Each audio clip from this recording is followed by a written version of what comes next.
Swayam Prabha. Digital India. Educated India.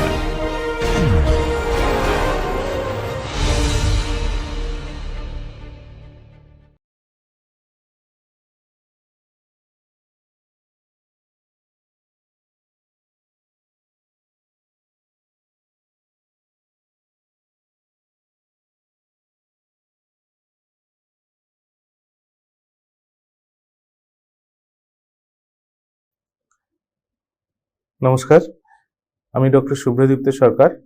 এখন আমরা 6 নম্বর unit নিয়ে আলোচনা করব টাইনের। এই ইউনিটটা হলো উৎপাত বা নিউসেন্সের উপর।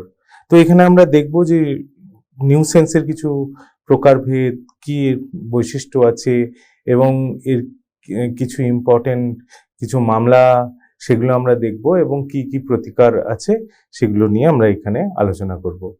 তো প্রথমেই আমরা দেখি যে এর সাধারণ কি ধারণা এই উৎপাতের বা নিউসেন্স বলতে যা বোঝায় সেটার। তো বলছে কোনো ব্যক্তিকে যদি বিরক্ত করা, উত্ত্যক্ত করা বা কারোর অধিকারে অহেতু হস্তক্ষেপ করাকে সাধারণভাবে উৎপাত বা নিউসেন্স বলে থাকি আমরা। এই ইংরেজিতে এই যে নিউসেন্স কথাটা, এটা এসছে একটা ফরাসি কথা নয়ার থেকে, যার অর্থ হচ্ছে আঘাত করা বা বিরক্ত করা। তো এখানে আমরা কিছু আইনবিদদেরও মতামত দেখব। যেমন উইনফিল্ড বলেছে কারো জমি ব্যবহারে বা জমি উপভোগে বা জমির বৈধ অধিকারে বেআইনিভাবে হস্তক্ষেপ করাকে এখানে আমরা নিউসেন্স বলে জেনে থাকি।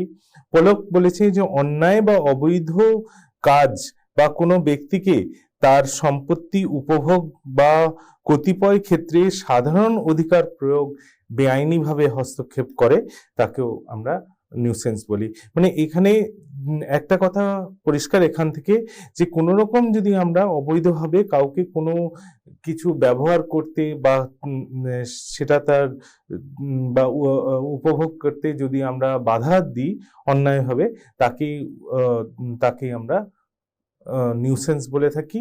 এবং একে অন্যান্যভাবেও বিরক্ত করা, উত্ত্যক্ত করা, তাকেও আমরা এখানে নিউসেন্স বা উৎপাত বলে থাকি। এবার স্ট্রিট কি উৎপাতের বিভিন্ন দৃষ্টান্ত আদালতে প্রতিফলিত হয়। উৎপাতের 3টি অনুষঙ্গ আছে। কি কি? একটা হচ্ছে বিরক্তিকর আচরণ, যেটা আমরা বলে থাকি যে বাড়ির পাশে ইটের ভাটা তৈরি, এটা হচ্ছে বিরক্তিকর আচরণ, এটাকে আমরা উৎপাত বলি।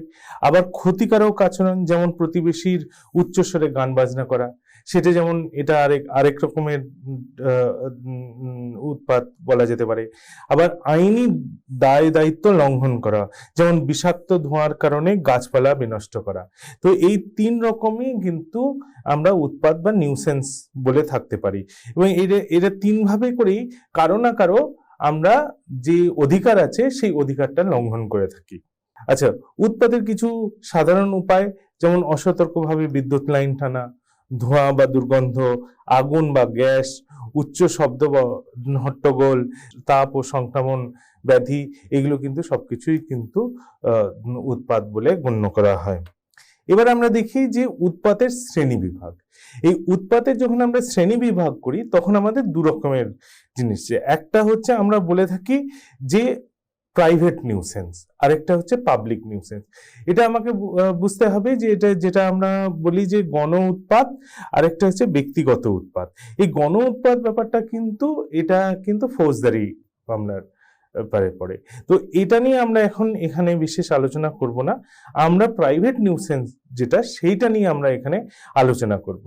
এবার গণ উৎপাতটা কি তাও আমরা বুঝে রাখি জিনিসটা, যে জনগণের জীবন, স্বাস্থ্য, নিরাপত্তা, সম্পত্তি, স্বাচ্ছন্দ্য, এগুলোর উপর যে ক্ষতিকর প্রভাব ফেলে তাকে হচ্ছে গণ উৎপাত। যেমন হচ্ছে রাস্তায় চলাচলে বাধা সৃষ্টি করা, যে রাস্তাটা আমরা সবাই ব্যবহার করি ওই রাস্তাটা কেউ ওর মধ্যে একটা বাধা সৃষ্টি করে দিল, বা ওটার রাস্তার মধ্যে কেউ একটা খাল কেটে দিল, এটা কি হচ্ছে? এটা জনগণের উৎপাতের সৃষ্টি হচ্ছে। মানে জনগণ এতে জীবনে এটা প্রভাব ফেলছে, তাই জন্য একে গণ উৎপাত বলে থাকি আমরা। যে সর্বসাধারণের এটা বাধা সৃষ্টি করে। আরেকটা হচ্ছে ব্যক্তিগত উৎপাত। ব্যক্তিগত উৎপাতকে ব্যক্তি বিশেষের অধিকার বা সম্পত্তি ভোগে হস্তক্ষেপ করে যে ক্ষতি সৃষ্টি করা হয় সেটাকে বলা হয় হচ্ছে প্রাইভেট নিউসেন্স। তো এবার এবার ব্যাপারটা হচ্ছে যে তাহলে কি গণ উৎপাত বলতে যেটা আমরা বুঝাই বা সেটার মধ্যে কি ব্যক্তিগত উৎপাত নেই? ব্যক্তিগত উৎপাত আছে, কিন্তু সব ব্যক্তিরাই এখানে কিন্তু উৎপাতের এর জীবনে সবারই জীবনে এই উৎপাতের প্রভাব ফেলেছে বলে এটাকে গণ উৎপাত বলা হয়। এবার আমরা দেখব যে কোনো কোনো ক্ষেত্রে হতে পারে যে কোনো কোনো ক্ষেত্রে এটা গণ উৎপাত, কিন্তু ওটা ব্যক্তিগত উৎপাতেও একটা অঙ্গ হতে পারে। কিরকম মানে ব্যক্তিগত উৎপাতটা কিরকম এখানে আসতে পারে? যে ব্যক্তিগত উৎপাত আসলে যে হয়তো এটা কোনো একটা রাস্তা আছে, সেটার মধ্যে কেউ খাল কেটে দিছে, কিন্তু খালটা আমার বাড়ির সামনেই কাটা হয়েছে। তো হতে পারে যে এর জন্য আমার বিশেষ কোনো ভাবে ক্ষতিগ্রস্ত হচ্ছি আমি। সুতরাং এই ক্ষেত্রেও কিন্তু যদিও এটা গণ উৎপাত, যদিও সবাই এতে কোনো না কোনো ভাবে ক্ষতিগ্রস্ত হচ্ছে, কিন্তু আমি কিন্তু এটাতে বিশেষভাবে ক্ষতিগ্রস্ত হচ্ছি। তখন এই বিশেষভাবে ক্ষতিগ্রস্ত হওয়ার জন্য যদিও এটা গণ উৎপাত আছে, কিন্তু তবু কিন্তু আমি এটার জন্য একটা টর্টের মামলা করতে পারি। আমরা এগুলো দেখব, বেশ কিছু উদাহরণ দিয়েও আমরা দেখব যে কিভাবে একটা গণ উৎপাতেও একটা কিন্তু একটা ব্যক্তিগত উৎপাতের একটা দিক এর মধ্যে জড়িত হয়ে আছে। এবার আমরা দেখি যে গণ উৎপাত যেটাকে বলি বা পাবলিক নিউসেন্স যেটা বলি, এই পাবলিক নিউসেন্স কি হচ্ছে? এই যে বিএনএস আছে, ভারতীয় ন্যায় সংহিতা, এর কিন্তু ধারা 270-এ এটা বলা আছে। এখানে কি বলা আছে? যে এমন কোনো কার্য বা অবহেলা, মানে অ্যাকশন অর নেগলিজেন্স, মানে অ্যাকশনও হতে পারে বা নো অ্যাকশনও হতে পারে, যা সাধারণ মানুষের বা আশেপাশে বসবাসকারী সম্পত্তির ব্যবহারী ব্যক্তিদের সাধারণ ক্ষতি, বিপদ এবং বিরক্তির সৃষ্টি করে। তিনটে জিনিস আছে, সাধারণ ক্ষতি আছে, বিপদ আছে এবং বিরক্তির সৃষ্টি করে। এই তিনটে অবস্থায় কিন্তু বলা হয় এটা পাবলিক নিউসেন্স। এখানে কিন্তু বলা হচ্ছে সাধারণ মানুষের বা আশেপাশে বসবাসকারী বা সম্পত্তি ব্যবহারকারীদের। এছাড়াও এমন কোনো কার্য বা অবহেলা যা জনসাধারণের কোনো অধিকার ব্যবহারে বাধা, বিপদ বা বিরক্তির সৃষ্টি করে। তবে কোনো সাধারণ নিউসেন্স এই মর্মে ন্যায়সঙ্গত বলে বিবেচিত হবে না, তা কোনোভাবে কারো সুবিধা বা উপকার করে। যদি এটা কোনো সাধারণ নিউসেন্স বা পাবলিক নিউসেন্স যেটা বলি, সেই পাবলিক নিউসেন্স কিন্তু এটা ন্যায়সঙ্গত হয়ে যাবে না যদি এটা কারো একটা সুবিধা বা উপকার করতে পারে। যে কোনো একটা জিনিস হয়েছে, এখানে পাবলিক নিউসেন্স হয়েছে, কিন্তু এই পাবলিক নিউসেন্সের ফলে কারো একটা উপকার হচ্ছে, এইটার জন্য কিন্তু এইখানে কিন্তু এইটাকে ন্যায়সঙ্গত বলে ঘোষণা করা যাবে না। গণ উৎপাতের বিরুদ্ধে ব্যক্তিগত মামলা দায়ের বিষয়। তো গণ উৎপাত কি হয়? যে গণ উৎপাতে সাধারণত টর্ট আইনের আওতায় ব্যক্তিগত ক্ষতিপূরণ বা মামলা হিসাবে দায়েরযোগ্য নয়। কারণ যেটা গণ উৎপাত আছে, যেটা আমরা আগেই দেখলাম যে এটা কিন্তু ফৌজদারি মামলা হয়ে যায়। টর্টের কিন্তু এখানে বলা যাবে না যে এটা একটা টর্টের মামলা। তো এই ক্ষেত্রে কি হবে যে সাধারণত টর্ট আইনের আওতায় কিন্তু ব্যক্তিগত ক্ষতিপূরণ মামলা হিসেবে দায়েরযোগ্য হবে না যদি এটা গণ উৎপাত হয়। কিন্তু কোনো কোনো ক্ষেত্রে এটা গণ উৎপাত তো টর্টের মধ্যে আসতে পারে, সেটা আমরা একটা রাষ্ট্রের বিরুদ্ধে টর্ট বলে ভাবতে পারি, সেরকম উদাহরণ আমি দেব। কিন্তু ব্যাপারটা হলো যে এটা অন্যান্য ক্ষেত্রে কিন্তু যেটা পাবলিক নিউসেন্স আছে, পাবলিক নিউসেন্স এটা একটা ক্রিমিনাল অফেন্স, এটা টর্ট বলে ভাবা যাবে না। কেবলমাত্র রাষ্ট্র বা সরকারি কর্তৃপক্ষের উদ্যোগে বা অনুমতি সাপেক্ষে গণ উৎপাতের বিরুদ্ধে মামলা নেওয়া যায়। একজন ব্যক্তি নিজে থেকে গণ উৎপাতের বিরুদ্ধে মামলা দায়ের করতে পারে না যদি না তার বিশেষ ক্ষতি হয়, যেটা আমি একটু আগেই বলছিলাম যে রাস্তায় ওই যে খাল কেটে দেওয়ার ব্যাপারটা, যে আমার যদি কোনো বিশেষ ক্ষতি না হয় তাহলে কিন্তু আমি গণ উৎপাতের ক্ষেত্রে আমি কিন্তু টর্টের কোনো মামলা করতে পারবো না। এবার এই একটা কেস দেখা যাক, যে উইন্টার বটমের কেসটা। এই ক্ষেত্রে কি হয়েছে, কি ঘটনাটা, যে প্রতিপক্ষের যে এজেন্ট একটা পাবলিক ফুটপাত বন্ধ করে দেন।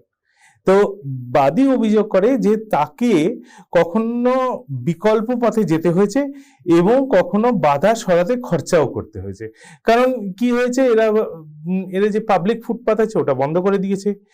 তো আদালত এক্ষেত্রে বলে, যেহেতু বাদী এমন কোনো ক্ষতির সম্মুখীন হননি যা অন্য সাধারণ মানুষও ভোগ করতে পারেন না, তাই তিনি ক্ষতিপূরণের অধিকারী নন। কারণ একটা যদি রাস্তায় যদি বাধার সৃষ্টি হয়, এই বাধাটা যেমন তার ক্ষেত্রে ক্ষতিকর হচ্ছে তেমনি অন্যান্য লোকেদের ক্ষেত্রেও ক্ষতিকর হচ্ছে। তো যেহেতু তার কোনো বিশেষ এখানে ক্ষতি হচ্ছে না, বিশেষ রকমের কোনো ক্ষতি হচ্ছে না, তো তাই জন্য কিন্তু এখানে সে কিন্তু এখানে টর্টে কোনো মামলা আনতে পারবে না এবং ক্ষতিপূরণ দাবি করতে পারবে না। তো এখানে বিচারপতি কেলি কি বলেন, যদি আমরা ধরেই নিই যে কেউ কেবল বাধার সামনে এসে দাঁড়ালেই বা বাধা সরাতে নিজের খরচা করলেই মামলা করতে পারবে, তবে সীমাহীন সংখ্যক মামলা দায়ের করতে হবে।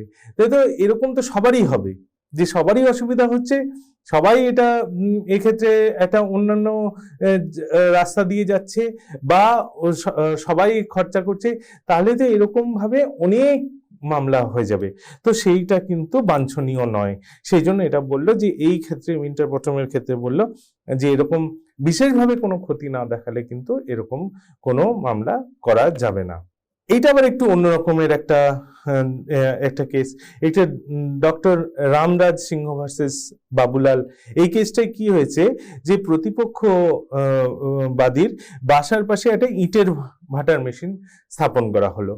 এই মেশিনে কি হচ্ছে, ওই যে ইটের ভাটা মেশিন আছে, তো এখান থেকে কি হয়, ওই যে লাল ইটের যে গুঁড়োগুলো, সেই গুঁড়োগুলো কি করছে, এইখান থেকে পরিবেশকে দূষিত করছে।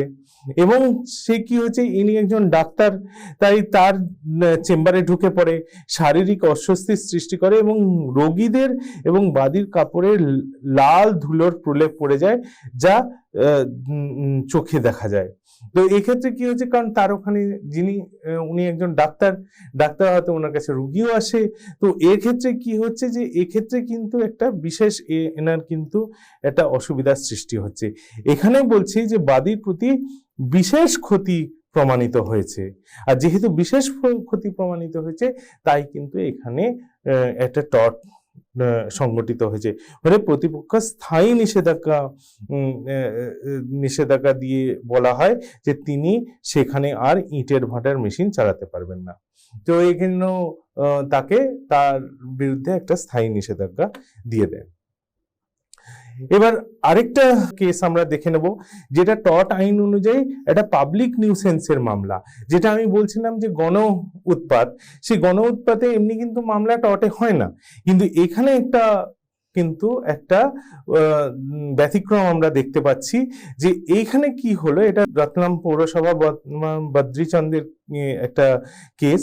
এই কেসে কি হলো, যে রতলাম পৌরসভার বিরুদ্ধে এটা অভিযোগ আসলো যে তারা সঠিকভাবে স্যানিটেশন ব্যবস্থা করছে না এবং একটা পাবলিক নিউসেন্সের সৃষ্টি করেছে। সমস্ত ড্রেন টেন ঠিক করে পরিষ্কার করছে না, এগুলো ফলে কি হচ্ছে, এগুলো সঠিক ব্যবস্থা না নেওয়ার ফলে আর এই যে খোলা নর্দমা রাখার ফলে দুর্গন্ধ হচ্ছে, মশার প্রজনন স্থল হচ্ছে, এই সব মিলিয়ে একটা গণস্বাস্থ্যের একটা হুমকির সৃষ্টি হচ্ছে। মানে পাবলিক হেলথ যেটা বোঝায়, এটা পাবলিক হেলথ একটা ক্রাইসিসের এখানে সৃষ্টি হয়েছে। এই পরিস্থিতিতে স্থানীয় বাসিন্দারা কি করে, যে স্বাস্থ্যকর এবং স্বস্তিদায়ক জীবনযাত্রা ব্যাহত করে, যা আইনত একটা পাবলিক নিউসেন্স। এই যে এই সমস্ত জিনিসের জন্য এদের কিন্তু একটা স্বাস্থ্যকর আর স্বস্তিদায়ক জীবনযাত্রা ব্যাহত হয়, সেই জন্য এটা একটা পাবলিক নিউসেন্স হয়ে যাচ্ছে। পৌরসভা আছে, পৌরসভাতে যখন তারা এই ব্যাপারে বলে তখন পৌরসভা একটা জিনিস বলে যে পৌরসভা জানে যে এই অসুবিধার সৃষ্টি হচ্ছে, কিন্তু তাদের কিছু করণীয় নাই। কেন করণীয় নেই? কিন্তু তাদের কাছে পয়সা নাই।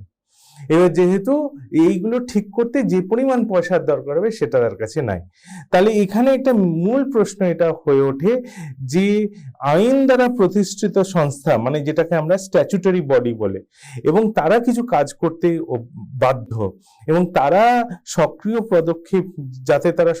পদক্ষেপ নেয় এবং জনস্বাস্থ্য রক্ষার দায়িত্ব পালন করে। এমনকি যদি তাদের অর্থনৈতিক ক্ষমতারও অক্ষমতা দাবি করে, সেটা কি উচিত? এটা কি একটা সম্ভব আদালতের সামনে এই যুক্তি নিয়ে সে এখানে এটা মামলা করা? এক্ষেত্রে কিন্তু সুপ্রিম কোর্ট বলে যে মিউনিসিপ্যালিটি, যে পৌরসভা, একটা আইনানুগ কর্তৃপক্ষ হিসাবে স্যানিটেশন ও পাবলিক নিউসেন্স দূরীকরণে বাধ্য।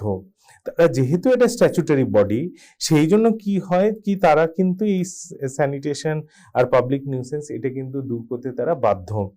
অর্থের অভাবে কোনোভাবে জনস্বাস্থ্য রক্ষার দায়িত্ব থেকে অব্যাহতির অজুহাত দিতে পারে না। তারা কিন্তু যে আমাদের কাছে পয়সা নাই তাই আমরা পাবলিক নিউসেন্সের ব্যাপারটা আমরা দেখতে পাচ্ছি না, বা সেই জন্য আমরা পাবলিক হেলথ আমরা সুরক্ষিত করতে পারি না, এটা কিন্তু হবে না। এবার আমরা দেখি যে উৎপাতের যে উপাদানগুলো, এসেনশিয়ালস অফ নিউসেন্স। প্রথম হলো আনলফুল ইন্টারফেয়ারেন্স, অবৈধ হস্তক্ষেপ। তাই টর্ট আইন অনুযায়ী যে কারো যদি অধিকার ক্ষুণ্ণ না করে নিজের সম্পদ ব্যবহার করা উচিত। এটা হচ্ছে আমরা সবাই জানি যে এটা আমাদের, যেটা অন্যের যাতে কিছু ক্ষতি না হয় সেটার দিকে নজর রেখে আমরা নিজেদের সম্পদ আমরা ব্যবহার করতে পারবো। হস্তক্ষেপ দুইভাবে হতে পারে, একটা সম্পত্তির ক্ষতি আর একটা ব্যক্তিগত স্বাচ্ছন্দ্যে হস্তক্ষেপ।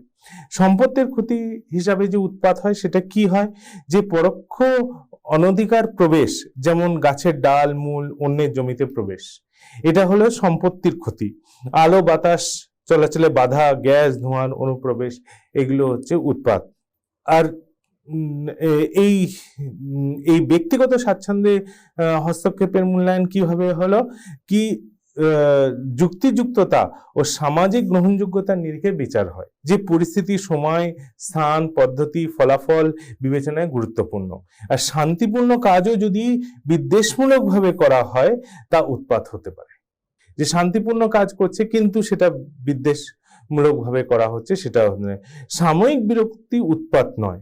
যে হয়তো দেখা যাচ্ছে যে কোথাও হয়তো একটা কোনো একটা প্রোগ্রাম করা হচ্ছে, তার জন্য হয়তো একটুখানি এটা প্যান্ডাল লাগিয়েছে যেটা হয়তো একটু রাস্তায় চলাচলে বাধা সৃষ্টি করছে, সেটা কিন্তু সাময়িক এক আধ দিনের জন্য যদি হয় সেটাকে আমরা একদম উৎপাত বলে করতে পারবো না। স্বল্প সম্ভাব্য ক্ষতি ও যদি অনিয়মিত হয় তা সে উৎপাত নয়।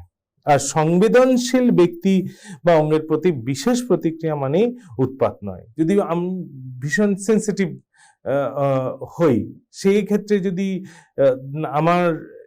আমার কোনো একটা প্রতিক্রিয়া হয় সেটা কিন্তু উৎপাত বলে মানা যায় না। আচ্ছা, এখানে একটা রাধেশ্যাম এর এই কেসটা দেখা যায়। এখানে কি হয়েছে যে এই যে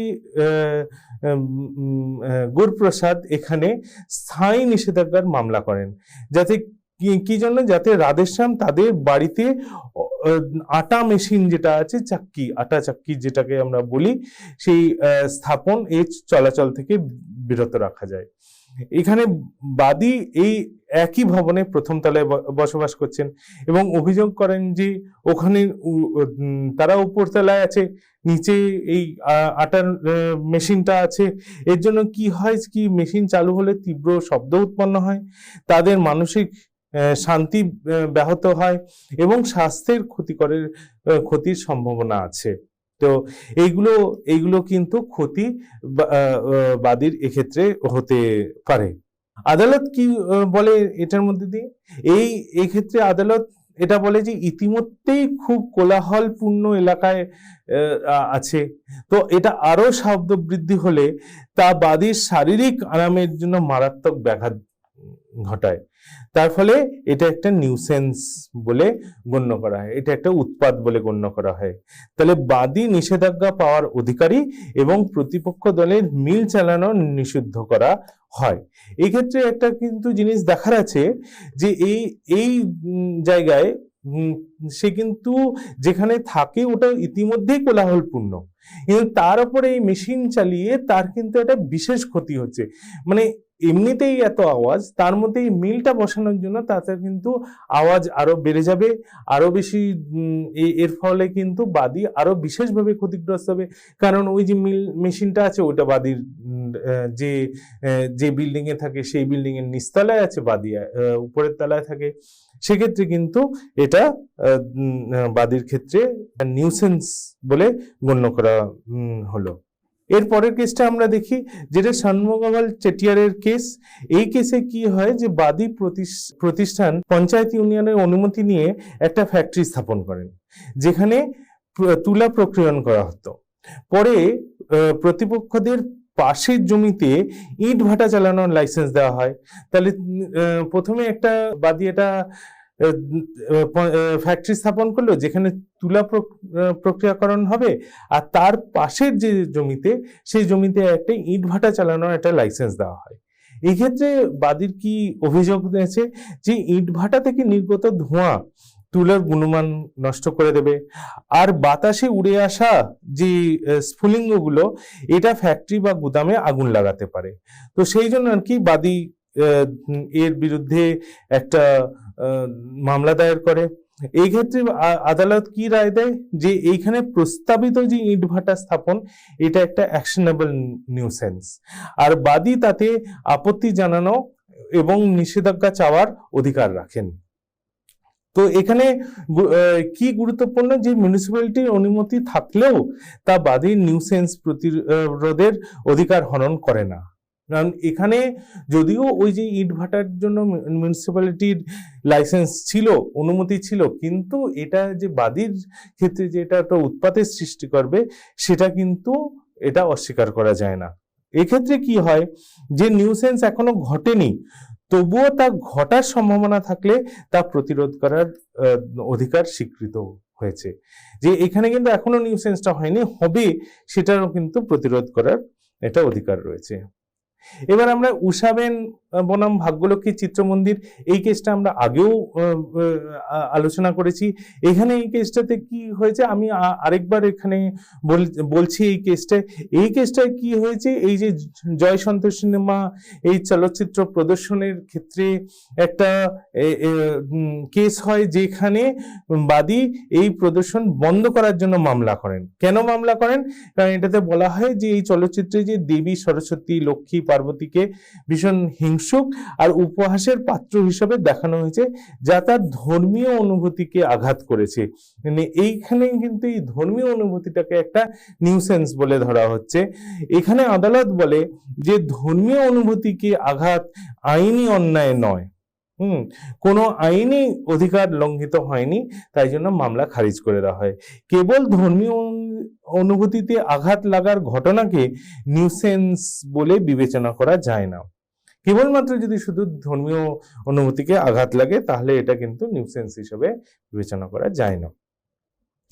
এবার অতি স্পর্শকাতর বাদী বা সেন্সিটিভ প্লেন্টিভ, এই ক্ষেত্রটা কি আমরা একবার দেখে নিই। এটা কি হয়েছে যে কোনো কার্য সাধারণভাবে যুক্তিযুক্ত হলে শুধু এই কারণে যে বাদী অতি স্পর্শকাতর সেটা অযৌক্তিক এবং টর্ট হিসাবে গ্রাহ্য করা যায় না।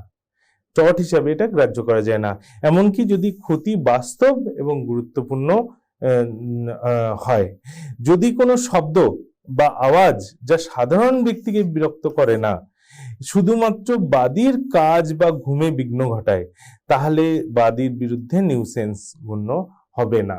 যেমন কারো হয়তো কোনো ব্যাপারে অ্যালার্জি থাকলো, সেইটা গন্ধটা যেটা আসে হয়তো আমাদের কিছু ব্যাপার নাই, কিন্তু ওইটাতে দেখা যায় যে সে যেহেতু তার ওই একটা কোনো একটা গন্ধের প্রতি একটা অ্যালার্জি আছে বা কিছু একটা আছে, সেই জন্য সে আর কি এই ক্ষেত্রে দেখা যাচ্ছে যে সে ভীষণই সেন্সিটিভ, যেখানে বাদী আছে ভীষণই সেন্সিটিভ পার্সন, অতি স্পর্শকাতর বাদী।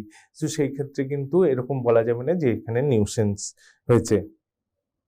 এক্ষেত্রে একটা কেস আমরা দেখে নিই, সেটা হচ্ছে হেল্প বনাম ব্রাইটনের মেয়র। এই কেসটা, এখানে কি হয় যে ব্রাইটনের একটা চার্চে পাদ্রী এবং ট্রাস্টিদের দায়ের করা মামলা, সেখানে তারা প্রতিপক্ষের পাওয়ার স্টেশন থেকে আসা বাজিং সাউন্ড বন্ধ করার জন্য নিষেধাজ্ঞা ছিলেন। যে ওই একটা চার্চ ছিল, চার্চের পাশ, ঠিক পাশে না, ওই নিকটবর্তী যে জায়গা আছে সেখানে একটা পাওয়ার স্টেশন ছিল, সেই পাওয়ার স্টেশন থেকে একটা আওয়াজ আসতো। এই ক্ষেত্রে কি হয় যে আদালত যেটা আর কি এই ক্ষেত্রে পর্যবেক্ষণ করেন যে শব্দটি শুধুমাত্র পাদ্রীকেই বিরক্ত করছিল, অন্য কাউকে নয়। সাধারণ দর্শনার্থী বা উপাসকরা এতে বিরক্ত হয়নি বা তাদের মনোযোগ বিচ্যুত হয়নি। সুতরাং শব্দটি সাধারণের জন্য বিরক্তিকর নয়, তবে নিষেধাজ্ঞা দেওয়া হয়নি।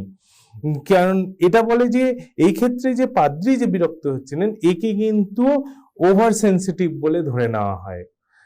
এবং তার জন্য বলে যে এটা তো সাধারণ মানুষের তো কিছু হয়নি, যদি পাদ্রী শুধুমাত্র বিরক্তি হন তাহলে তার জন্য কিন্তু নিষেধাজ্ঞা দেওয়া যাবে না, সেজন্য এক্ষেত্রে কিন্তু নিষেধাজ্ঞা দেওয়া হয়নি। এবার আমরা দেখি যে ম্যালিস আর নিউসেন্স এর মধ্যে কি এর মধ্যে এদের কি আইনি বিশ্লেষণ করা যায় সেটা আমরা দেখি। কয়েকটা কেসের মাধ্যমে আমরা দেখব, যে কেসগুলো হয়তো আমরা আগেও করেছি। যেমন একটা ব্র্যাডফোর্ডের মেয়র বনাম পিকলসের কেস। এই কেসটা কি হয়েছিল, এটা আমরা ওই যখন ড্যামনাম সাইনে ইনজুরিয়া সাইনে ড্যামনাম যখন আমরা এগুলো বলছিলাম, তখন এই কেসটা আমরা এই ব্যাপারে আলোচনা করেছিলাম। এই ক্ষেত্রে কি হয়েছিল যে বিবাদী আছে, সে তার জমির ভিতর খনন করে একটা পানির প্রবাহ বন্ধ করেন। এটা তারই জমি। তার কারণ কি হচ্ছে, যে তার কারণই হচ্ছে যে সে এই জমিটা, এই যে ব্র্যাডফোর্ডের যে পৌরসভা আছে তার কাছে বেচতে চেয়েছিল। এইটা মানে একে বাধ্য করার জন্যই এটা কিন্তু সে করেছিল। যখন আদালতে এই কেসটা যখন যায়, তখন আদালত কি রায় দেয় যে কোনো বৈধ কাজ খারাপ উদ্দেশ্যে হলেও তা অবৈধ হয় না, যদি না তা আইনগতভাবে নিষিদ্ধ হয়। সেই জন্য তারা মামলা খারিজ করে দেয় আর প্রতিকার প্রযোজ্য নয়। তবে যদি প্রতিপক্ষ অসৎ উদ্দেশ্যে এমন কোনো কাজ করেন যা অন্যদের গুরুতর অস্বস্তির কারণ হয়, তাহলে সেই কাজ যুক্তিযুক্ত থাকে না। এইটা কিন্তু একটু মনে রাখতে হবে যে এর কোনো অসৎ উদ্দেশ্যে কোনো কাজ করলেও যেটা একটা গুরুতর অস্বস্তির সৃষ্টি করলো, সেই ক্ষেত্রে কি হবে, তখন কিন্তু সেটা যুক্তিযুক্ত থাকবে না।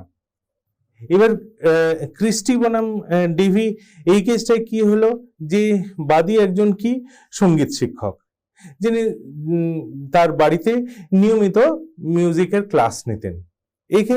এবার কি হয়েছে যে এর যে প্রতিবেশী আছে, সে এই সমস্ত মিউজিক ক্লাসে সে বিরক্ত হতো। আর যেহেতু সে বিরক্ত হতো, তখন সে কি করলো, সে না ওই যখন মিউজিক ক্লাস হতো তখন সে এখানে দেওয়ালে হাতুড়ি মারা, ট্রে বাজানো, চিৎকার চেঁচামেচি করা, এগুলো সে করতো।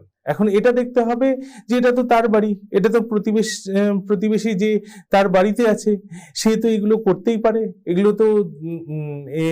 এগুলো তো তার আইনসঙ্গত ব্যাপার, সে তার নিজের বাড়িতে করছে। কিন্তু এর পিছনে কি হচ্ছে, এর পিছনে একটা অসৎ উদ্দেশ্য ছিল। আর এই উদ্দেশ্যে কি হচ্ছে, যে এই উদ্দেশ্যে যেটা হচ্ছিল যে এটা কিন্তু বাদীর একটা গুরুতর অস্বস্তির সৃষ্টি করছিল।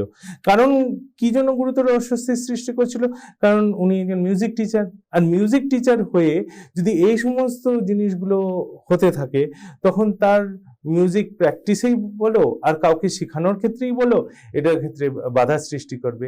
এবং তাই জন্য কি হচ্ছে, এটা আদালত কি বলেন যে এইসব শব্দ তো ইচ্ছাকৃতভাবে এবং অবৈধ ছিল, তার শুধুমাত্র ক্ষতি করার উদ্দেশ্যে, এর কিন্তু অন্য কোনো উদ্দেশ্য ছিল না, শুধুমাত্র ক্ষতি করার উদ্দেশ্যে ছিল। এবং তার জন্য তাকে বলা হলো যে প্রতিপক্ষের বিরুদ্ধে স্থায়ী নিষেধাজ্ঞা জারি করা হয়, পার্মানেন্ট ইনজাংশন দিয়ে দেওয়া হয় যে না, তুমি এরকম কাজ করতে পারবে না। তো এই ক্ষেত্রে কিন্তু এটা দেখা গেল যে আমরা যেটা আমরা ব্র্যাডফোর্ডের কেসটা দেখলাম, এই ব্র্যাডফোর্ডের কেসের সঙ্গে আর এটার সঙ্গে কিন্তু এটা একটা পার্থক্য কিন্তু রয়ে গেল। এবারে হচ্ছে বাদীর সত্ত্ব, দ্বিতীয় গুরুত্বপূর্ণ জিনিস, যেখানে প্লেনটিভস রাইট, এখানে দেখতে হবে যে আমার সত্যটা কি বজায় আছে কিনা। বাদীকে কি করা হচ্ছে, বাদীকে তার আইনানুগ অধিকার প্রমাণ করতে হবে, প্রকৃত দখলদার এবং বসবাসকারী হতে হবে, এটা 1 নম্বর। মালিক ভাড়াটে ইজারাদার মামলা করতে পারে, অতিথি বা অস্থায়ী বাসিন্দা মামলা করতে পারে না এই ক্ষেত্রে, তার কারণ তাদের কোনো অধিকার এখানে নেই। উৎপাতকারী হিসাবে দায়ী হবেন যার দখলে জায়গাটি আছে আর যিনি উৎপাত সৃষ্টি করেন। আমি যদি দখল নিয়ে নিই, আমি যদি ওই জায়গাটা ক্ষেত্র কিছু করি বা আমি যদি উৎপাত সৃষ্টি করি, তাহলে আমি এখানে উৎপাতকারী হিসাবে আমি দায়ী হব। মালিক দায়ী হবেন যদি ত্রুটি সম্পর্কে জানতেন এবং ইজারার পূর্বেই উৎপাত ছিল। আচ্ছা, এবার এর মধ্যে দেখা যাক যে একটা হলো যে হাওয়া আর আলো পাওয়ার অধিকারের হস্তক্ষেপ, interference with right two air and light. এখানে কি হয় যে ভারতে হাওয়া আর আলোর অধিকার একটা ইজমেন্ট এমন একটা জিনিস, এটা আমাদের বুঝতে হবে, ইজমেন্ট আমাদের একটা অধিকার। ইজমেন্ট কিন্তু এটা না পজেশন না ওনারশিপ। এইখানে কিন্তু যেমন আমি বলি যে আমি হয়তো একটা রাস্তা দিয়ে রোজ হেঁটে যাই, এখানে কিন্তু এই যে একটা রাস্তা দিয়ে যে হয়তো অন্য আরেকজনের কারো জমি আছে, হয়তো আমার এখানে বাড়ি, এখানে একটা মেন রোড আছে, আর আমি এখান দিয়ে এইখানে কারো জমির মধ্যে দিয়ে আমি রোজ হেঁটে যাই। এইটা কিন্তু এই যে আমি হাঁটার যে অধিকার, এইটা না এই জমিটা আমার দখলে আছে, না এই জমিটার মালিক আমি, কিন্তু আমার শুধুমাত্র কি হয়, এই হাঁটার আমার অধিকার আছে, কারণ এখানে এই মেন রোডে আমার আসতে হবে। এইরকম একটা যদি আমাদের অধিকার কথা বলা হয়, তাকে কিন্তু বলা হয় ইজমেন্ট। তো এইখানেও ভারতে কিন্তু হাওয়া আর আলোর অধিকার এটা একটা ইজমেন্ট হিসাবে অর্জনযোগ্য। এটা কি হচ্ছে, লিমিটেশন অ্যাক্ট 1963 তার ধারা 25 আর ইজমেন্ট অ্যাক্ট 1882 এর কিন্তু ধারা 15 অনুযায়ী এই অধিকার অর্জন করা যেতে পারে। কিন্তু সেই অর্জন করার কি শর্ত, একটা হচ্ছে শান্তিপূর্ণভাবে ভোগ করা হয়েছে, ইজমেন্ট হিসাবে ব্যবহার করা হয়েছে, আইনি অধিকারের মতো ব্যবহার হয়েছে, আর কোনো বাধা ছাড়াই ভোগ হয়েছে, আর এটা 20 বছরের ধরে আমি ভোগ করে যাচ্ছি, 20 বছর বা তার উপরের ভোগ করে যাচ্ছি। এটা যদি আমি প্রমাণ করতে পারি, তাহলে সেক্ষেত্রে কিন্তু আমার একটা বলা যেতে পারে যে এই যে আলো আর হাওয়া পাওয়ার একটা ইজমেন্ট রাইট আমার মধ্যে আসছে। এই ইজমেন্ট লঙ্ঘনের প্রতিকার কি, যে এটার যে ইজমেন্ট অ্যাক্ট আছে তার ধারা 33 অনুযায়ী যদি আলো বা হাওয়ার ইজমেন্ট গুরুতর হস্তক্ষেপ ঘটে, তাহলে ক্ষতিপূরণ চেয়ে মামলা করা যায়। তবে ক্ষতি বাস্তব এবং গুরুতর হতে হবে, ক্ষতি বাস্তব হতে হবে এবং গুরুতর হতে হবে। যেমন ধরা যাক যে আমার একটা বাড়ি ছিল, বাড়ির মধ্যে আলো বাতাস আসছিল, হঠাৎ আমার এখানে বাড়ি ছিল, তার পাশে একটা বড় বিল্ডিং তৈরি করে দিল। এক্ষেত্রে কি হলো যে আমার যে আলো বাতাস আসছিল সেটা পুরোপুরি বন্ধ হয়ে গেল। সেক্ষেত্রে আমাকে এখানে দেখতে হবে যে এই যে একটা বিল্ডিং তুলে যে আমার পুরো বাড়ির যে আলো বাতাস বন্ধ করে দেওয়া হলো, এটা কি আমার একদমই মানে কতটা গুরুতর হলো আর এটা আমার পক্ষে কতটা ক্ষতিকর হয়ে গেল, সেই এটা কিন্তু মামলাযোগ্য হতে পারে। এটা ওই ঘটনা ভিত্তিক হতে হবে, যে এরকম এই নয় যে একটা তাহলে তো আমি বাড়ি করতে পারবো না, যে কারো একতলা বাড়ি আছে আর আমি তার পাশে 3 তলা বাড়ি করতেই পারবো না, সেরকম হলে তো হবেই না। কিন্তু এটা দেখতে হবে যে হ্যাঁ এটা কতটা বাস্তব আর গুরুতর হলো। কারণ এই ক্ষেত্রে যদি বাধা না থাকে, কারণ এই জায়গাটা তো আমার, এখানে তো বাড়ি করার অধিকার তো আমার রয়েছে, কিন্তু এইটা নয় যে এই যে এখানে আলো বাতাস বন্ধ হয়ে গেল, এটা আমার কিরকম লঙ্ঘন হলো সেটা দেখতে হবে। আর এক্ষেত্রে কি হচ্ছে, এক্ষেত্রে আবার আরেকটা জিনিসও বুঝতে হবে যে এ তো নিজের জায়গায় বাড়ি করেছে, এ তো আমার জায়গায় বাড়ি করেনি, সুতরাং এ নিজের জায়গায় বাড়ি করেছে। তাতে যদি এরকম হয়ে থাকে সেক্ষেত্রে আমি খুব কমই এটার প্রতিকার পাওয়া যেতে পারে। কিন্তু যেটা আমি বলছি এটা খুবই ঘটনা ভিত্তিক, দেখতে হবে যে কিরকম ভাবে এখানে আলো বাতাস বন্ধ করা হয়ে গেছে। হতে পারে যে তার বাড়ির এক অংশ আমার উপর এসে পড়েছে, তার জন্য এটা এই জিনিসটা হচ্ছে, বা তার বাড়িটা তৈরি হওয়ার জন্য আমার অন্যান্য কোনো রকম অসুবিধা সৃষ্টি হয়েছে। আমি দেখবো এরকম কিছু অসুবিধার কথা, অন্যান্য কিছু কেস আছে যেখানে বলা যেতে পারে যে কি রকমের অসুবিধা হলে তখন কিনা আমি বলতে পারবো যে আমার এখানে একটা নিউসেন্স বা উৎপাত হয়েছে। আর স্বস্তি বা স্বাস্থ্যের ক্ষতি, injury to comfort or health, যদি কারো প্রাঙ্গণ ব্যবহার বা বসবাসে যথেষ্ট প্রতিবন্ধকতা বা অসুবিধা ঘটে তাহলে টটের আওতায় আইনগতভাবে প্রতিকারযোগ্য হয়। তা অ্যাকশনেবল নিউসেন্স বলতে আমরা যা বোঝাই, শুধুমাত্র তুচ্ছ এবং কল্পনাপ্রসূত অসুবিধা এক্ষেত্রে কিন্তু আইনি অভিযোগের জন্য যথেষ্ট নয়। এই অভিযোগযোগ্যতা অস্বস্তি এমন যে একজন যুক্তিবাদী মানুষ, মানে রিজনেবল পার্সন বলতে যে বোঝায়, একই এলাকায় বসবাস করলে এটা অসহ্য মনে হতো। তাই জন্য এইখানে কিন্তু এইটা যে অন্য কিছু করলেই যে আমার অস্বস্তি হচ্ছে, আমার এখানে একটা নিউসেন্সের একটা মামলা করে দিই, এটা কিন্তু হবে না।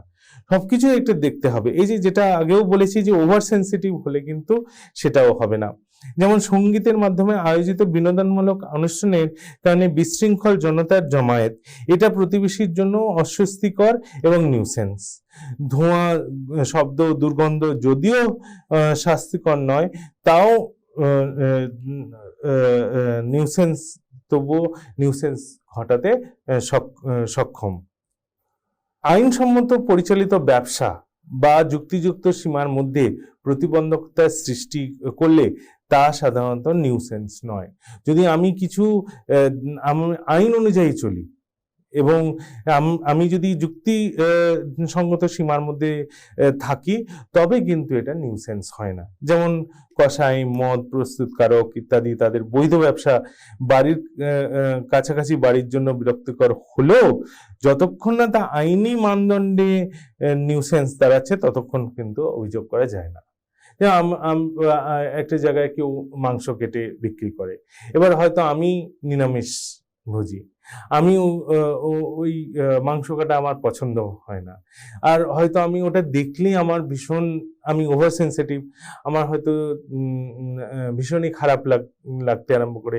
ওভার সেন্সিটিভ হলেও চলবে না, আবার শুধুমাত্র আমি নিরামিষ খাই বলে আমি এখানে মাংস কাটতে দেব না এটাও আমি বলতে পারি না, যতক্ষণ না পর্যন্ত সে ওই যে জায়গায় মাংস কাটে সেটা তার আইনসম্মত হিসাবে ওখানে তার দোকান করা হয়েছে এবং সে তার আইন মেনে ওখানে ব্যবসা করছে।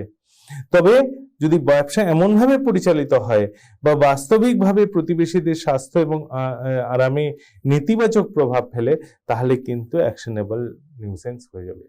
যে এমনভাবে হয়তো তারা করে যেটা কিন্তু প্রতিবেশীদের অস্বস্তির সৃষ্টি করে, এবং সেক্ষেত্রে কিন্তু অ্যাকশনেবল নিউসেন্স হতে পারে।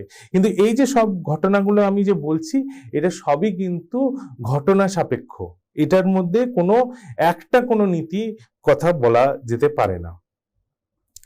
এবার আমরা কি দেখি যে ক্ষতির প্রমাণ, মানে প্রুফ অফ ড্যামেজ, এই উৎপাত অ্যাকশনেবল পার সে নয়, যে ক্ষতির প্রমাণ আবশ্যক।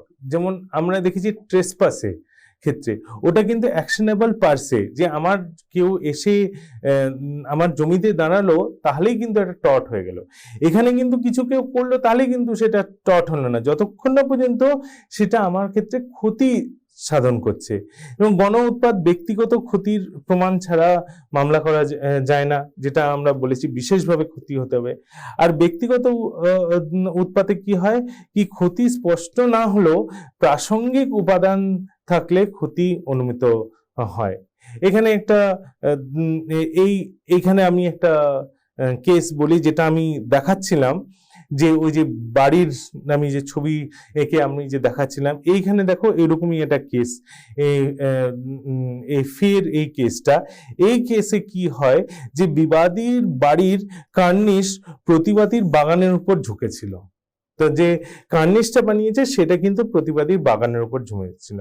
এবার মূল যে কোয়েশ্চেন হয় এখানে, যে এই কার্নিশটি প্রকৃত ক্ষতির প্রমাণ ছাড়াও, যেমন কার্নিশ থেকে জল পড়ে বাগানে ক্ষতি হওয়া, ব্যক্তিগত উৎপাত হিসাবে বিবেচিত হবে কিনা।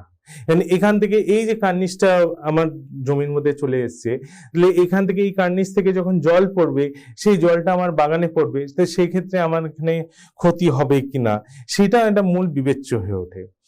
এক্ষেত্রে কি হয়, যে আদালত কি বলছে, যে কার্নিশের এমন ঝুঁকে থাকা নিশ্চিতভাবেই একটা কিন্তু ব্যক্তিগত উৎপাত।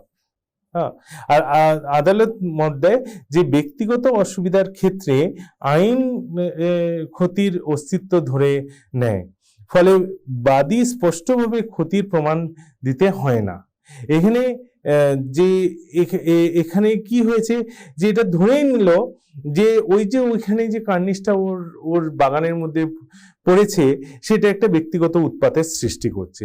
শুধুমাত্র কার্নিশের উপস্থিতি, এটা দেখতে হবে, শুধুমাত্র কার্নিশের উপস্থিতি যা প্রতিবেশীর সম্পত্তির উপর ঝুঁকি আছে, সেটাই উৎপাত প্রতিষ্ঠার জন্য যথেষ্ট। যে ওই যে কার্নিশটা যে ওর সম্পত্তির উপর ঝুঁকি আছে, সেটাই কিন্তু তার প্রতিষ্ঠার জন্য যথেষ্ট। আর কার্নিশ থেকে বৃষ্টির জল পড়ে বাগানে ক্ষতি হওয়ার সম্ভাবনা যথেষ্ট প্রমাণ এটা। এবার ব্যক্তিগত উৎপাত আর জমিতে যে অনধিকার প্রবেশের মধ্যে এটা কি পার্থক্য, মানে ট্রেসপাস যেটা আমি বলছিলাম, এটা উৎপাতটা কি করে, যে কারো শান্তি, ভোগ, ব্যবহার এগুলোতে হস্তক্ষেপ করে। অনধিকার প্রবেশটা কি করে, যে ভূমিতে সরাসরি বা অযথা প্রবেশ বা হস্তক্ষেপ, এটা হয়।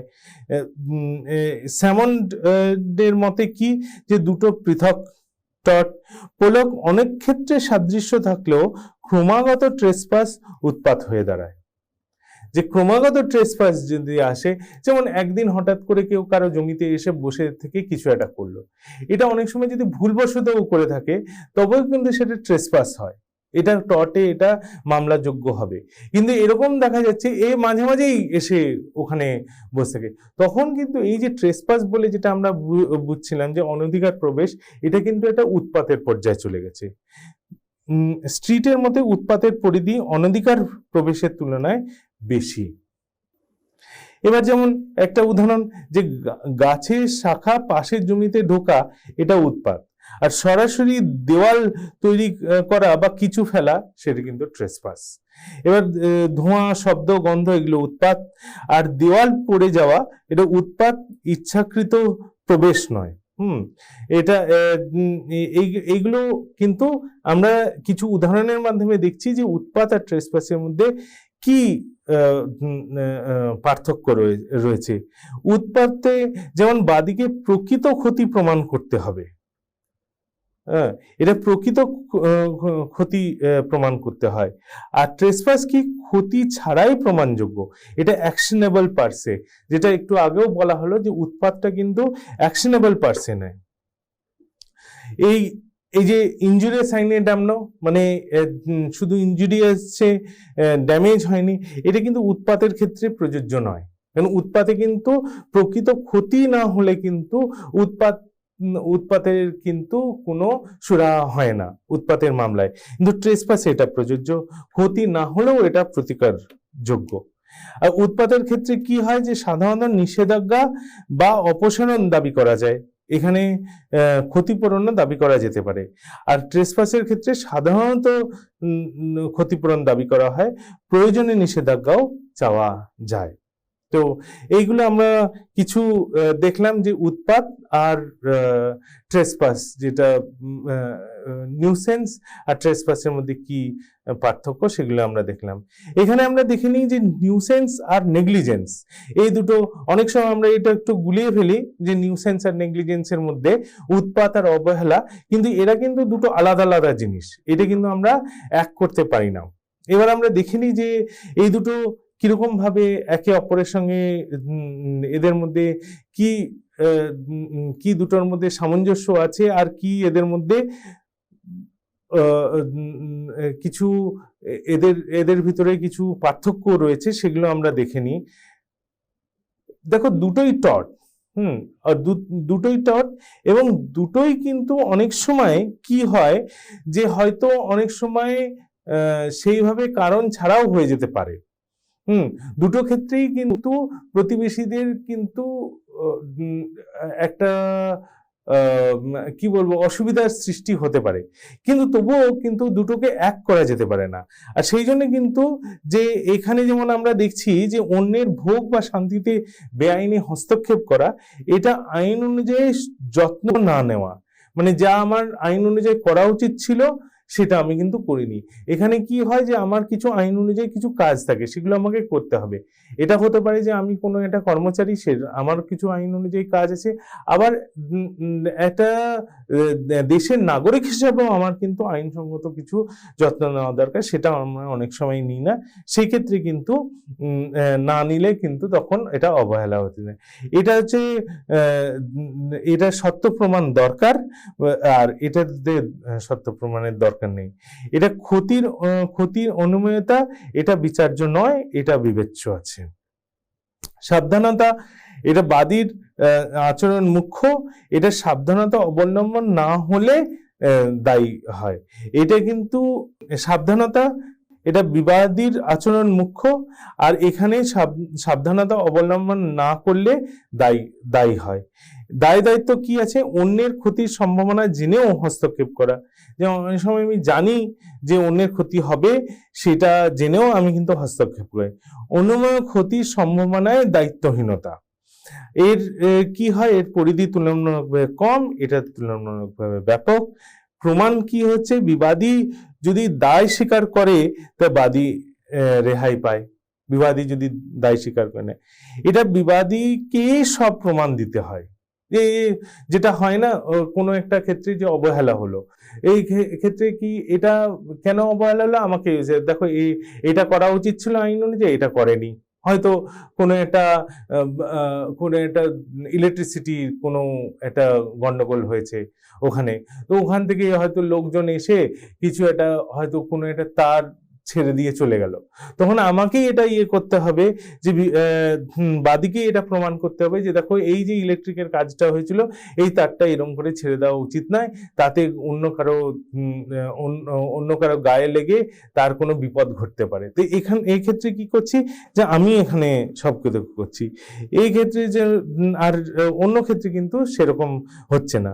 ক্ষমতায়, এটা আইনি ক্ষমতা থাকলে বৈধ হয়ে যেতে পারে, এটা আইনি ক্ষমতা দায়মুক্ত করে না। উদাহরণ যেমন এখানে একটা গাছের শাখা অন্যের জমিতে পড়া আর দেওয়াল ভেঙে পড়ে পথচারীর আঘাত হওয়া, তো এটা এই ক্ষেত্রে কিন্তু এটা দেখা যাচ্ছে যে এটা অবহেলার ক্ষেত্রে এটা অন্যরকম হয়ে গেল। তো এই ক্ষেত্রে আমরা দেখলাম বেশ কিছু উৎপাত আর অবহেলার মধ্যে কি পার্থক্য আছে সেটা আমরা দেখে নিলাম। এবার আমরা আইনগত প্রতিকার দেখে নিই, লিগাল রেমেডিজ কি আছে এই উৎপাতের। এটা বাদীর পক্ষে কি উৎপাত প্রমাণের জন্য কিছু নির্দিষ্ট বিষয় প্রতিষ্ঠা করতে হয়। আর বিবাদীর পক্ষে কি আত্মপক্ষ সমর্থনের যুক্তি প্রদর্শনের সুযোগ রয়েছে, যে এই ক্ষেত্রে হচ্ছে আমি বলতে পারি যে আমাকে কিছু বলতেই হবে, যে আমাকে প্রতিষ্ঠা করতে হবে যে ওর এই কাজটা এটা উৎপাতের হয়েছে। আর বিবাদী বলবে যে না, আমি তো এটা জেনে বুঝে করিনি, বা এটা আমি এরকম করে আমি এটা করছি কারণ আমার এটা আইনসঙ্গত অনুযায়ী চলছে। তো এই ক্ষেত্রে কিন্তু আত্মসমর্থন তখন আমাকে দেখাতে হবে। আর বিশেষ পরিস্থিতি কি হচ্ছে, যে শর্ত সাপেক্ষে সাধারণ উৎপাদ থেকেও ব্যক্তি বিশেষের ক্ষতিপূরণ দাবি করতে পারেন। আচ্ছা, এবার যে রেমিডিস গুলো একবার আমরা দেখে নিই, যে প্রতিকারগুলো আছে। একটা হচ্ছে দায় ক্ষতিপূরণ, ড্যামেজেস। এই ড্যামেজেসটা কি হবে, যে বাদী যে ক্ষতির সম্মুখীন হয়েছে তার আর্থিক মূল্য পরিশোধের আদেশ। আর ক্ষতি যদি প্রমাণযোগ্য হয়, যেমন স্বাস্থ্যহানি, সম্পত্তির ক্ষয়ক্ষতি, তবে ক্ষতিপূরণ পাওয়া যায়, যে এই ক্ষেত্রে ক্ষতিপূরণ পাওয়া যাবে। আর এগুলো কিন্তু প্রমাণ সাপেক্ষ। এই যে এইখানে যে আমরা ড্যামেজেস বা দায় ক্ষতিপূরণ যে চাইবো। আর নিবৃত্তি আদেশ বা ইনজাংশন কি হচ্ছে, যে আদালত আদেশ জারি করতে পারে যার মাধ্যমে বিবাদীকে ভবিষ্যতে নিউসেন্স সৃষ্টি করতে বিরত থাকতে বলা হয়। এটা কিন্তু পার্মানেন্ট হতে পারে, আবার টেম্পোরারি হতে পারে, স্থায়ী হতে পারে, আবার অস্থায়ী হতে পারে।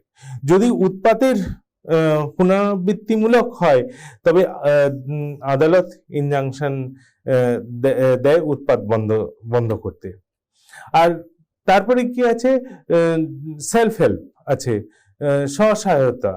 এটা কি, যে কিছু ক্ষেত্রে ব্যক্তি উৎপাত নিজেই সরিয়ে ফেলে, যেমন নিজের জমিতে ঢুকে পড়া গাছের ডাল কেটে ফেললো। যে এই যে দেখা যাচ্ছে কি পাশের বাড়ি থেকে একটা ডাল এসে আমার জমির মধ্যে ঢুকে গেছে, তো আমি তখন কি করব, যে আমি তখন নিজেই ওই ডালটা কেটে ফেলবো। তাতে কি হবে, যে আমার এটা কোনো অন্যরকম কোর্টে যাওয়ার কোনো ব্যাপার নেই, এগুলো কোনো ব্যাপার নেই, আমি নিজেই এটা করে নিলাম। তবে এটি বৈধ সীমার মধ্যে এবং শান্তিপূর্ণভাবে হতে হবে। এটা বৈধ সীমার মধ্যে হতে হবে আর শান্তিপূর্ণভাবে হতে হবে। এবার আমরা দেখি যে আত্মপক্ষ সমর্থন, যেটা আমি এখনই বলছিলাম, যে উপায় সমূহ কি, যে ডিফেন্সেস ইন নিউসেন্স। একটা হচ্ছে প্রেসক্রিপটিভ রাইট।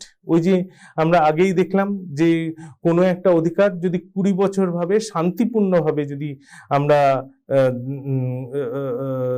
ভোগ করে থাকি, কোনো একটা অধিকার যদি আমাদের থেকে থাকে, তাহলে কিন্তু সেইটা আইনের এটা কিন্তু ওই কাজটা যদি আমরা ওইভাবে করে আসি, এটা একটা বৈধ প্রতিরক্ষা হতে পারে।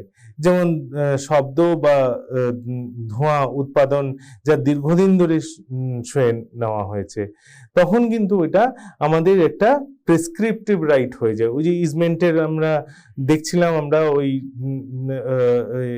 ওই সমস্ত ধারাগুলো, আইনি ধারাগুলো, এটা আইনি অনুমোদন, স্ট্যাচুটরি অথরিটি।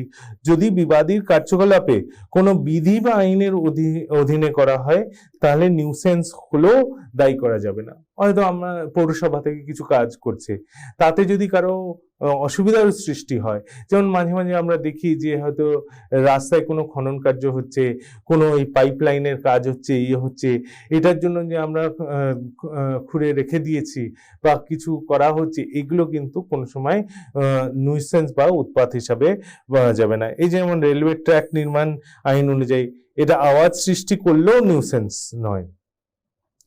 ঈশ্বরের কার্য বা অ্যাক্ট অফ গড, যদি ক্ষতি কোনো প্রাকৃতিক দুর্যোগ বা অপরিরোধ্য কারণবশত হয়, তাহলে কিন্তু বিবাদী দায়মুক্ত হতে পারেন, অতিবৃষ্টি বা ভূমিক্ষয়ের জন্য ক্ষতি হলে। আরেকটা কি, যে বাদীর নিজের দোষ, প্লেন্টিভস ওন ফল্ট। যদি ক্ষতির জন্য বাদী নিজেই দোষী হয়, তাহলে বা তার অযত্নে যদি ঘটে, তাহলে কিন্তু বিবাদী দায় আনতে পারেন। কারণ আমি হয়তো বাদীকে বলেই দিয়েছিলাম যে এইটা হতে পারে, বাদী তখন কিছুই করল না, সে তখন চুপ করে থাকলো। পরে যখন জিনিসটা হয়ে গেল, তখন কিন্তু সে বলতে পারে না যে এই ক্ষেত্রে কিন্তু আমার এখানে উৎপাত হয়েছে বা এখানে একটা নিউসেন্স হয়েছে। যেমন আমি যখন গাছটা লাগাচ্ছিলাম আমি হয়তো ওখানে বলেই নিয়েছিলাম যে আমি কিন্তু এখানে গাছ লাগাবো, এই গাছের ডাল কিন্তু তোমার ওখানে যেতে পারে। যখন গাছটার ডাল ওখানে গেল তখন আর বলতে পারে না কিন্তু বাদী যে এই গাছটা এখানে আমার উৎপাতের হচ্ছে, যেটা আর কি কনসেন্টের মধ্যেও চলে আসে। তো এখানে অনেক সময় দেখি যে এখানে নিজের সম্মতিতেই কিন্তু হয়ে থাকে অনেক কাজ, যেটার জন্য কিন্তু পরে বাদী এটা নিয়ে কিন্তু কোনো রকম বলতে পারবে না যে এখানে আমার ক্ষেত্রে উৎপাত হয়েছে।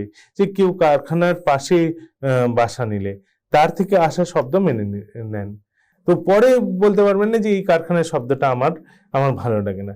তুচ্ছ ক্ষতি বা ট্রিভিয়ালিটি, এখানে তুচ্ছ আইনে তুচ্ছ এবং নগণ্য ক্ষতির জন্য কোনো রকমের প্রতিকার দেয় না। এটা যে এই যে ডি মিনিমিস নন কিউরেট লেক্স, মানে আইনে তুচ্ছ বিষয়ে মাথা ঘামায় না। হ্যাঁ, এটা হচ্ছে আইন তুচ্ছ বিষয়ে মাথা ঘামায় না।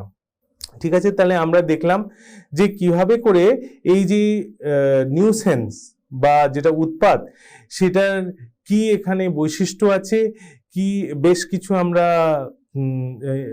গুরুত্বপূর্ণ কেস দেখলাম, এর কি প্রতিকার আছে সেটাও দেখলাম, এবং তার সঙ্গে আমরা এটাও দেখলাম যে আত্মপক্ষ সমর্থনের জন্য কি কি হতে পারে।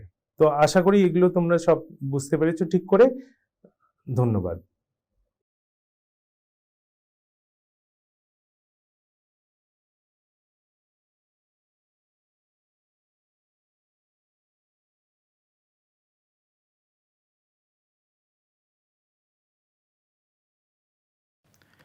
Hello everybody. Now the discussion which I would try to talk to you is about the excitement which I always feel, and I am sure you will also reciprocate as I proceed and when you do the course, is in the area of multivariate statistical problems and multivariate statistical analysis.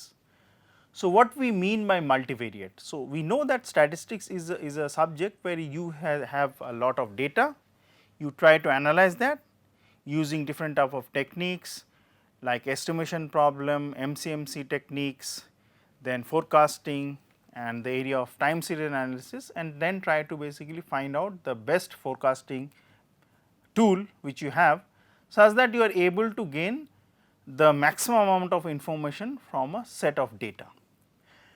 Now, in the recent past, as we see that multivariate statistics has really increased in a very exciting manner, and if I trace back to history, it has been going on slowly for the last about 70-80 years, but now the time has come where it is being used in a very big way, and the techniques which we all know, but which are being utilized with new vigor are in the area of, say for example, canonical correlation technique, in the area of factor analysis, in the area of conjoint analysis, in the area of clustering analysis, in the area of multi-dimensional scaling techniques, structural equation modeling, be it in the area of finance, be it in the area of engineering, be it in the area of social sciences, be it in the area of economics, such that you are able to gather the information from the way that it really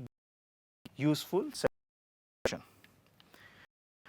Now, in the past there has been explosion of large and complex data sets, but added to that there has also been a commensurate increase in the computing and the statistical techniques. So, obviously the question comes that if the statistical techniques are there for so called small data, not the big data, not the data which is of terabytes and so on and so forth, where you use different type of computers to store the data, the question obviously comes that are those statistical techniques really relevant when we use them in the big data sense. The question is, they are not always relevant, they may not give you the best results. So, what we are seeing in years to come, and I feel very excited about that, is that how the new tools which we have already learned in statistics, in multivariate statistical analysis, are being redrawn, are being, say for example, remodeled in such a way that they can be utilized along with the techniques of computing in a very nice manner, that we are able to garner the information from big data very successfully and very nicely in such a way that they are able to portray a sense of information which we all long to have from big data, be it in, say for example, medical sciences, be in the area of finance, be it in weather forecasting, be it in transportation, so on and so forth. So, obviously, it means that students, participants who are in a position with some brief mathematical background to take multivariate statistics and statistical tools as a subject in this program are assured of a very exciting future, where they can use these tools to both gain the knowledge as well utilize them in a very best practical sense, such that they are able to do some justice to the information which is given to them and get the best information from the data sets. I wish all the participants in this course the best of luck, and I am sure they will also reciprocate the excitement which I have for this type of courses. Thank you.